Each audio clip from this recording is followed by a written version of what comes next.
hidden things will all be exposed. மறைவான காரியங்கள் எல்லாம் வெளிப்படுத்தப்படும். And when the hidden things are exposed, மறைவான காரியங்கள் வெளிப்படுத்தப்படும் பொழுது we will discover in that day அந்த நாளிலே நாம் கண்டுபிடிப்போம். The most important thing will be whether we loved God with all our heart. நாம் நம் முழு இதயத்தோடு கூட தேவனை நேசிக்கிறோமா என்பதுதான் முக்கியம். You know, if you love God with all your heart, முழு இதயத்தோடு கூட தேவனை நேசிக்கும் பொழுது, even if you make a mistake, God will say, it doesn't matter because you love me.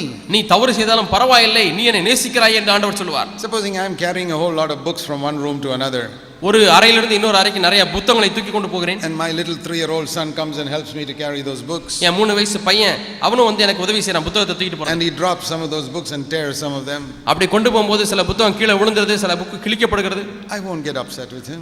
நான் அவன்கிட்ட கோபப்பட மாட்டேன். I'll say, my son, I'm so happy you wanted to help me. மகனே, நீ எனக்கு உதவி செய்தபடினால நான் ரொம்ப சந்தோஷமா இருக்கேன். It doesn't matter if a book is torn. Book கிழிஞ்சு கூட போனா கூட பரவாயில்லை. Your desire to help me is worth 1,000 times more than that torn book. அந்த கிழிஞ்சு போன புத்தகத்தை காட்டிலும் 1000 மடங்கு நீ எனக்கு உதவி செய்கிற மனப்பான்மை மதிப்புள்ளது. That is what God says to me. அதுதான் தேவனிடத்தில் சொல்கிறார். I have served God for 40 years now. இப்ப 40 வருஷம் ஆண்டவருக்கு ஊழியம் செய்திருக்கேன். I have made hundreds of mistakes. நூற்றுக்கணக்கான தவறு செஞ்சிருக்கேன். But God has forgiven me. தேவன் என்னை மன்னித்திருக்கிறார். Because I did not seek my own. ஏனா நான் எனக்கானவைகளை தேடல. I tried to serve him. Sometimes I dropped the book, sometimes I tore the books. நான் தேவனுக்கு ஊழியம் செய்ய முயற்சி செய்திருக்கிறேன். சில சமயத்துல புத்தகத்தை கீழே போட்டுருக்கேன், சில சமயம் புத்தகத்தை கிழிச்சிருக்கேன். Men criticize me. மனுஷங்க என்னை பார்த்து தவறு சொல்லிருக்காங்க. Look at him, he dropped the books, he tore the books. இவர பாரியா புக்க கீழே போட்டாரு, இவர பாரியா புத்தகத்தை கிழிச்சிட்டாரு. But God never criticized me. ஆனா தேவன் ஒருபோதும் என்னை குறை சொல்கிறது இல்லை. Because men looked at the outward appearance, God looked at my heart. மனிதன் வெளித்தோற்றத்தை பார்க்கிறான், தேவன் இதயத்தை பார்க்கிறார். That is what comforts me. இதுதான் என்னை தேற்றுகிறது. So this is a very comforting thought. ஆகவே இது என்னை ஆறுதல் அளிக்கக்கூடிய காரியமா இருக்கிறது. God looks at the heart. தேவன் இதயத்தை பார்க்கிறார். I want to say to all of you, my brothers and sisters, என் சகோதர சகோதரிகளே, உங்கள் எல்லாருக்கும் சொல்லுகிறேன், sometimes when people misunderstand you, சில சமயத்திலே ஜனங்கள் என்னை தவறாய் புரிந்து கொள்ளும் பொழுது, remember, ஞாபகத்தில் வைத்துக் கொள்ளுங்கள், God saw your intention. தேவன் உங்களுடைய நோக்கத்தை பார்க்கிறார். And if your intention was good, உங்களுடைய நோக்கம் செம்மையானதா இருந்தால், don't worry about what people say about your external mistake. உங்களுடைய வெளிப்பிரகாரமான தவறுகளை ஜனங்கள் சொல்கிறதை பற்றி நீங்கள் கவலைப்பட வேண்டாம். Just make sure your heart is filled with love for Jesus. இயேசுவின் மேல் உள்ள அன்பினாலே உங்கள் இதயம் நிறைக்கப்பட்டிருக்கிறதா என்று மட்டும் பாருங்கள். Jesus said in John's Gospel chapter 14, யோவான் சுவிசேஷம் 14ஆம் அதிகாரம், in the Old Testament, பழைய ஏற்பாட்டிலே the law was, பிரமாணம் என்னவென்றால், Deuteronomy 28, if you fear me, keep my commandments. இனி எனக்கு பயப்பட்டால் என்னுடைய கற்பனைகளை கைக்கொள். If you obey my commandments, I'll bless you and give you many earthly things. என்னுடைய கற்பனைகளுக்கு நீ கீழ்ப்படிந்தால் பூமிக்குரிய ஆசீர்வாதத்தினாலே உன்னை நிரப்புவேன். If you don't obey my commandments, I'll punish you with many earthly punishments. நீ என்னுடைய கற்பனைகளுக்கு கீழ்ப்படியாவிட்டால் அநேக பூமிக்குரிய தண்டனைகளினாலே உன்னை தண்டிப்பேன். Just like we tell little children, நம்ம சிறு பிள்ளைகளுக்கு சொல்வது போல, 3-year-old, 3 வயசு பையன், if you don't obey daddy, I'll give you a beating. அப்பாவுக்கு நீ கீழ்ப்படியாட்டி உனக்கு உத கொடுப்பேன். If you obey me, I'll give you a chocolate. நீ கீழ்ப்படிஞ்சா உனக்கு சாக்லேட் தருவேன். You don't say that to a 25-year-old. 25 வயசு பையனுக்கு சொல்லுவீங்களா?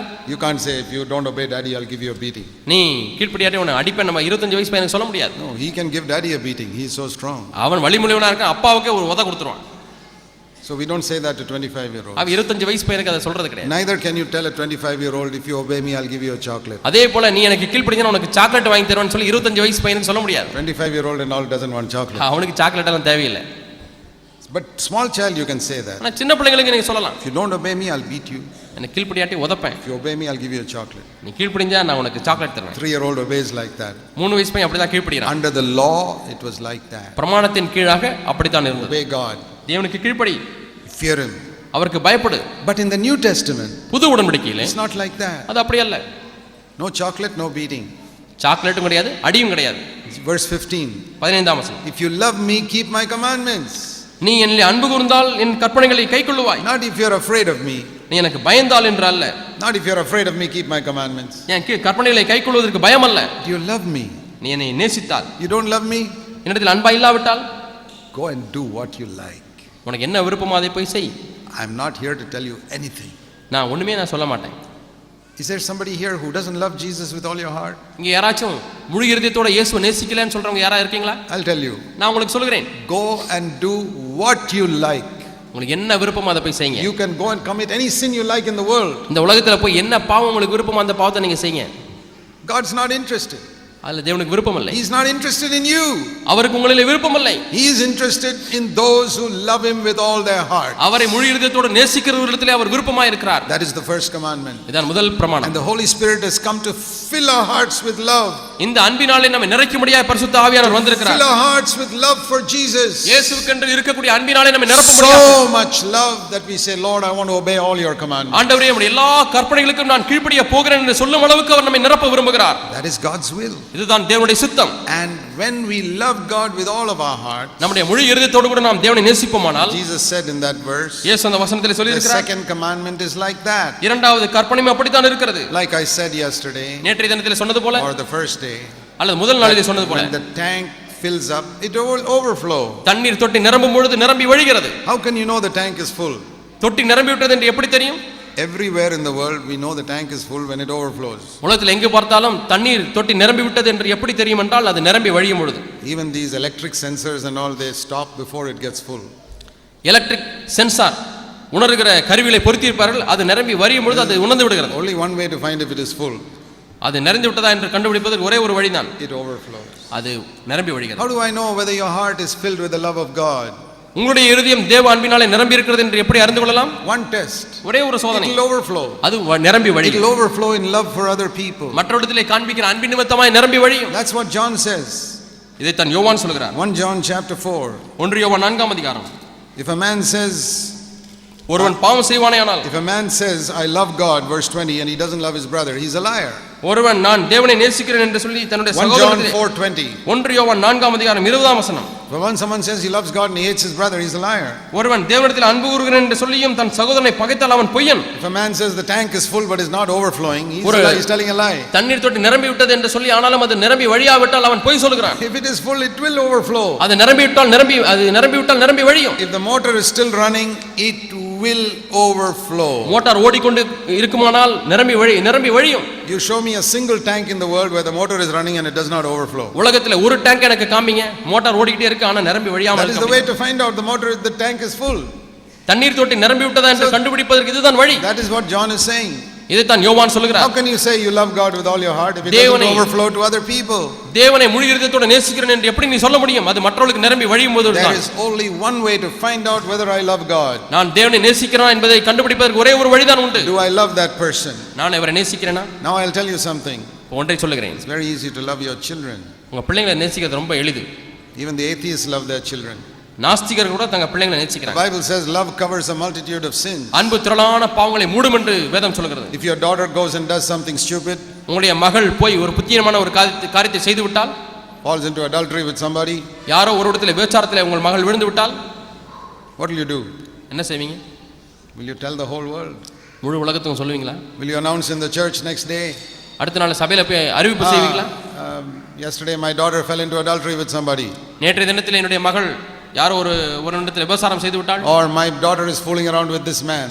அல்லது என்னுடைய மகள் இந்த பையனோடு கூட சுத்தி கொண்டிருக்கிறாள். Or my daughter has fallen in love with this boy. அல்லது என்னுடைய மகள் இந்த பையனை காதலிக்கிறாள். Many of you, your daughters fell in love with somebody. Did you tell the whole church? உங்களில் அநேகருடைய பிள்ளைகள் யாரோ ஒருவரை காதலிக்கிறார்கள், நீங்கள் முழு சபைக்கும் சொன்னீர்களா? No. இல்லை. Why didn't you tell? ஏன் நீங்கள் சொல்லவில்லை? Because you love your daughter. ஏனென்றால் நீங்கள் உங்கள் மகளை நேசிக்கிறீர்கள். You covered it up. நீங்கள் அதை மூடிவிட்டீர்கள். Right. That is what you should do. அதுதான் நீங்கள் செய்ய வேண்டும். My question is, என்னுடைய கேள்வி என்னவென்றால், why don't you do it for other people's daughters? ஏன் மற்றவருடைய மகளுக்கு நீங்கள் அதை செய்வதில்லை? For your daughter, she fell in love with somebody, very much interested, and you covered it up. நீங்கள் உங்களுடைய மகள் யாரோ ஒருவனை நேசிக்கிறாள், அதை நீங்கள் மூடிவிட்டீர்கள். Good. நல்லது. Very good. மிகவும் நல்லது. Another person's daughter இன்னொருவனுடைய மகள் did 1% of that mistake. அந்த தவறிலே 1% தான் செய்தார். Oho, you have become such a big Pharisee to criticize that இப்பொழுது poor girl. அந்த ஏழை பாவமான அந்த பெண்ணை குறை சொல்வதற்கு பெரிய பரிசீலனை மாறிவிட்டாய். She wore a earring.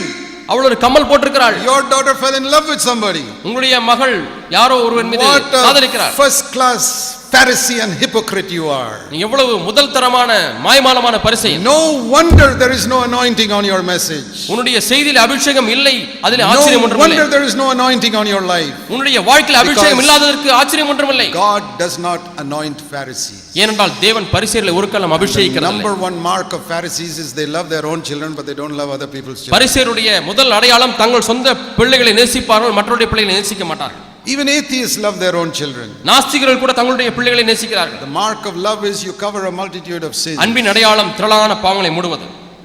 Do you do that? நீங்கள் அதை செய்கிறீர்களா? Can you imagine what will happen in our churches if everybody is filled with the love of God? எல்லாரும் தேவ அன்பினாலே நிரப்பப்பட்டிருந்தால் நம்முடைய சபையோட நிலம் எப்படி இருக்கும் என்று தெரியுமா And உங்களுக்கு? you cover not only the sins of your family members but also the sins of that other brother's family members. நீங்கள் உங்களுடைய பாவத்தை மூடுவது மட்டுமல்ல, இன்னொரு சகோதரனுடைய பிள்ளைகளுடைய பாவத்தை மூடுகிறீர்கள். Can you imagine what a revival will come in our churches? நம்முடைய சபைகளிலே எவ்வளவு பெரிய எழுப்புதல் வரும் என்று நீங்கள் கற்பனை செய்து பார்க்க முடியுமா? All the rules and regulations will not bring a revival, I'll tell you that. எல்லா விதமான பிரமாணங்களும் சட்டதிட்டங்களும் எழுப்புதலை கொண்டு வர முடியாது. We need to pray that God will fill us with the Holy Spirit. தேவனை பரிசுத்த ஆவியினால் நிரப்ப முடியாது, நாம் ஜெபிக்க வேண்டும். That the tanks will overflow. நம்முடைய தண்ணீர் தொட்டி நிரம்பி வழியும் வரை. And that God will show us our hypocrisy. தேவன் நம்முடைய மாய்மாலத்தை காண்பிப்பார். God will show us our Phariseeism. நம்முடைய பரிசேயத்தனத்தை காண்பிப்பார். God will show how we are keeping people under ayahs when they should be growing up to be mature sons and daughters.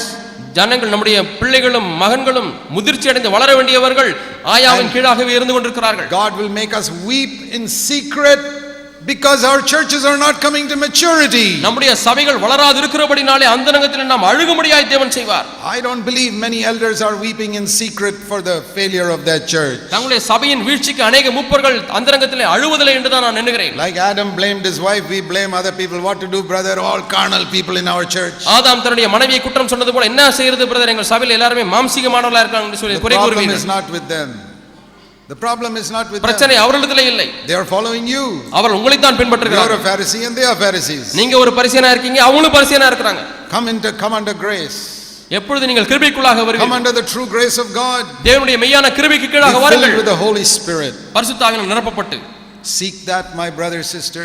என் சகோதரனே சகோதரியை தேடுங்கள். I plead with you in Jesus name. இயேசுவின் நாமத்தினாலே உங்களை பரிந்து கேட்டுக்கொள்கிறேன். Let's make this a new year in our life. இந்த புது வருஷத்திலே நாம் ஒரு தீர்மானம் செய்வோம். And forget all these laws. இந்த பிரமாணங்கள் எல்லாம் மறந்து விடுவோம். To be filled with the Holy Spirit, you will be much holier in your life than all the laws can make you. எல்லா பிரமாணங்களும் உங்களை எந்த அளவுக்கு பரிசுத்தமாக்க முடியுமோ அதே காட்டிலும் அதிகமாக பரிசுத்த ஆவியினுடைய நிறைவு உங்களை பரிசுத்தமாக்க முடியும். I have discovered that in my life. அதை என்னுடைய வாழ்க்கையிலே கண்டுபிடித்திருக்கிறேன். I tried to be holy under law. நான் பிரமாணத்துக்கு கீழாக பரிசுத்தமாய் இருக்க விரும்பி இருக்கிறேன். Now I have understood what it is to be holy with love. இப்பொழுது அன்பின் நிமித்தமாய் பரிசுத்தமாய் இருப்பது என்றால் என்ன என்று விளங்கிக் கொண்டிருக்கிறேன். Filled with the Holy Spirit. பரிசுத்த ஆவியினால் நிரப்பப்படுவது என்றால் என்ன? I discovered this is much better. இது மிகவும் மேன்மையான வழி என்று கண்டுபிடித்திருக்கிறேன். I'm not talking about just getting emotional and speaking in tongues. உணர்ச்சி வசப்பட்டு அந்நிய பாஷையில் பேசுகிறதை குறித்து நான் பேசவில்லை. I'm talking about being filled with the love of God in our heart. தேவனுடைய அன்பினாலே இருதயத்தில் நிரப்பப்பட்டிருக்கிறதை குறித்து. Overflows to நிரம்பி வழிகிறது. எல்லாருக்கும் நிரம்பி வழிந்து கொண்டே இருக்கிறது. Covers their sins. அநேகருடைய பாவங்களை மூடுகிறது. Does not judge according to the outward appearance. தோற்றத்தின்படி நியாயத்தீர்ப்பு செய்வதில்லை. Say, Lord, I don't know, I can't see the person's heart. ஆண்டவரே நான் நியாயத்தீர்க்க மாட்டேன், அவருடைய இருதயத்தை நான் பார்ப்பதில்லை. You are the judge. நீர்தான் நியாயத்தீர்க்கிறவர். My duty is not to judge people, my duty is to love them. என்னுடைய வேலை நியாயத்தீர்ப்பதல்ல, என்னுடைய வேலை உதவி செய்வது. And bless them. அவர்களை ஆசீர்வதி. Lord, forgive me for the multitudes of years I've been a Pharisee. ஆண்டவரே எத்தனையோ ஆண்டுகளாக நான் பரிசேயனாய் இருந்தேன், என்னை மன்னித்து விடும். Make me a Christian now. என்னை ஒரு கிறிஸ்தவனாய் மாற்று. Will you pray that prayer? இந்த ஜெபத்தை நீங்கள் Say, செய்வீர்களா? Lord, forgive me for the years I've been a Pharisee. ஆண்டவரே எவ்வளவு ஆண்டுகளாக நான் பரிசேயனாய் இருந்தேனே, என்னை மன்னித்து விடும் என்று சொல்வீர்களா? Please make me a Christian this year. இந்த வருஷம் என்னை கிறிஸ்தவனாய் மாற்றும். Please make me a real Christian this year. என்னை மெய்யான கிறிஸ்தவனாய் மாற்றும் ஆண்டவரே. That's my prayer. இதான் என்னுடைய ஜெபம். Lord, I want to be a Christian. ஆண்டவரே நான் ஒரு கிறிஸ்தவனாய் இருக்க I don't விரும்புகிறேன். want to be a Pharisee. பரிசேயனாய் இருக்க விரும்பவில்லை. The disciples were called Christians, we read in Acts 11. அப்போஸ்தலர் 11ஆம் அதிகாரத்திலே சீஷர்கள் கிறிஸ்தவர்கள் என்று அழைக்கப்பட்டார்கள் என்று I வாசிக்கிறோம். want to be a Christian. நான் ஒரு கிறிஸ்தவனாய் இருக்க விரும்புகிறேன். May God help us. தேவன் நம்ம எல்லாருக்கும் உதவி செய்வாராக. Let's just pray. நாம் ஜெபிப்போம். Heavenly Father, உலக பிதாவே, we pray for every one of us, including myself I pray for. ஆண்டவரே இங்க இருக்கிற எல்லாருக்காகவும் எனக்காகவும் சேர்த்து நாங்கள் ஜெபிக்கிறோம். We need you, Lord, this year. இந்த வருஷம் ஆண்டவரே நீர் எங்களுக்கு தேவை. We need to be filled with the Holy Spirit. ஆண்டவரே நாங்கள் அபிஷேகத்தால் நிரப்பப்பட வேண்டும். We need to get rid of all the Pharisaism, legalism that has bound us for 20 years. 20 ஆண்டுகளாக எங்களை கட்டி வைத்திருக்கிற பரிசேயத்தனத்திலிருந்தும் பிரமாணத்திலிருந்தும் எங்களுக்கு விடுதலை வேண்டும் ஆண்டவரே. We want to get rid of all this policeman attitude that has been in our churches. நம்முடைய சபைகளிலே இருக்கக்கூடியதான போலீஸ்காரனுடைய மனோபாவனை மாற வேண்டும் ஆண்டவரே. There are 10,000 policemen but not many fathers. 10,000 போலீஸ்காரர்கள் இருக்கிறார்கள், அநேக தகப்பன்மார் இல்லையே. Give us more fathers and mothers. எங்களுக்கு அதிகமான தகப்பன்மாரையும் தாய்மார்களையும் தாரும். Give us a love for other people's children just like we love our own children. எங்களுடைய பிள்ளைகளை நேசிப்பது போல மற்றவருடைய பிள்ளைகளை நேசிக்க எங்களுக்கு உதவி செய்யும். Deliver us from hypocrisy. மாயமாலத்திலிருந்து எங்களை விடுதலையாக்கும். And from judging others. மற்றவரை நியாயம் தீர்க்கிறதில் விடுதலையாக்கும். Help us to love them and bless them. எல்லாரையும் நேசிக்க ஆசீர்வதிக்க உதவி செய்யும். To be more Christ-like and to make them more Christ-like. ஆண்டவரே இன்னும் அதிகமாக கிறிஸ்துவைப் போல எங்களை மாற்றும். Help us, Lord, we pray. எங்களுக்கு உதவி செய்யும் ஆண்டவரே நாங்கள் ஜெபிக்கிறோம். In Jesus' name. இயேசுவின் நாமத்தில் பிதாவே. Amen.